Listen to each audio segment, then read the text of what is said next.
കൊച്ചി ഇടവനക്കാട് ഒരു ബംഗ്ലാദേശ് സ്വദേശി കൂടി പോലീസിന്റെ പിടിയിലായി. കഴിഞ്ഞ ദിവസം 27 ബംഗ്ലാദേശികളുടെ കൂട്ട അറസ്റ്റ് സംഭവിച്ചിരുന്നു. എസ് രാഗിൻ ചേർന്നു. രാഗിൻ, വിവരങ്ങൾ. ഇടവനക്കാട് ഭാഗത്ത് നിന്ന് സുമൻ ഹലാദാർ എന്ന ആളെയാണ് ഇപ്പോൾ റൂറൽ പോലീസ് പിടിച്ചിരിക്കുന്നത്. ബംഗ്ലാദേശ് സ്വദേശിയാണ്. വിശദമായിട്ടുള്ള ചോദ്യം ചെയ്യൽ ഉൾപ്പെടെയുള്ള കാര്യങ്ങൾ നടത്തിക്കൊണ്ടിരിക്കുന്നു. കഴിഞ്ഞ ദിവസം 27 ബംഗ്ലാദേശികളെയാണ് ഓപ്പറേഷൻ ക്ലീൻ എന്ന് പറയുന്ന പദ്ധതിയുടെ ഭാഗമായിട്ട്, അല്ലെങ്കിൽ ആ ഒരു ഓപ്പറേഷന്റെ ഭാഗമായിട്ട് റൂറൽ പോലീസ് പിടികൂടിയത്. ഇതുവരെ പിടികൂടിയവരുടെ എണ്ണം 35 കഴിഞ്ഞിരിക്കുന്നു. ഫോറിനേഴ്സ് ആക്ട് ഉൾപ്പെടെയുള്ള കാര്യങ്ങളാണ് ഇവർക്കെതിരെ ചുമത്തിയിരിക്കുന്നത്. വിശദമായി ചോദ്യം ചെയ്യുകയാണ്.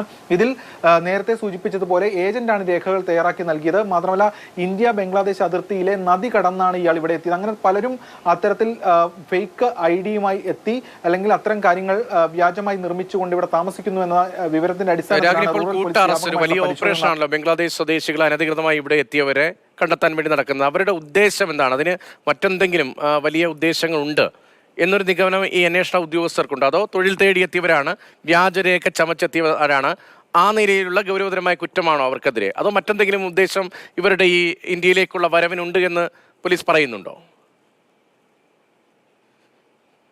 അത്തരം കാര്യങ്ങൾ കേന്ദ്ര ഏജൻസികൾ ഉൾപ്പെടെ പരിശോധിക്കുന്നു എന്നതാണ് വ്യക്തമാകുന്നത്. NIA ഉൾപ്പെടെയുള്ള കേന്ദ്ര ഏജൻസികൾ അത്തരം കാര്യങ്ങൾ പരിശോധിക്കുന്നുണ്ട്. പക്ഷേ പ്രാഥമികമായി മറ്റൊരു രാജ്യത്ത് നിന്ന് ഇവിടെ എത്തി, ഇവിടെ വ്യാജമായി ഇവിടുത്തെ ആധാറും മറ്റ് കാര്യങ്ങളും ഒക്കെ തയ്യാറാക്കി ഈ കേരളം പോലെയുള്ള സ്ഥലങ്ങളിൽ വന്ന് താമസിക്കുന്നു, തമ്പടിക്കുന്നു. അങ്ങനെ 27 പേരെയാണ് കഴിഞ്ഞ ദിവസം പിടിയിലായത്.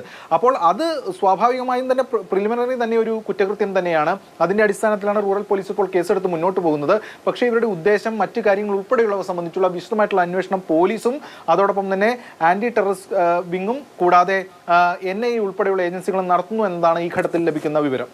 ശരി, അതിർത്തി കടന്ന് കേരളം ഉൾപ്പെടെയുള്ള സ്ഥലങ്ങളിലേക്ക് നിരവധി ബംഗ്ലാദേശികൾ എത്തുന്നു എന്നത് നേരത്തെ തന്നെയുള്ള വിവരമാണ്. അതിന്റെ ഭാഗമായി നടത്തിയ ഓപ്പറേഷനിലാണ് ഇപ്പോൾ പുതുതായി ഒരാളെ കൂടി, കഴിഞ്ഞ ദിവസം 27 ബംഗ്ലാദേശികളുടെ കൂട്ട അറസ്റ്റ് ഉണ്ടായിരുന്നു. അതിന് പിന്നാലെ ഇപ്പോൾ ഒരാളെ കൂടി ഇടവനക്കാട് നിന്ന് പിടികൂടിയിരിക്കുകയാണ്.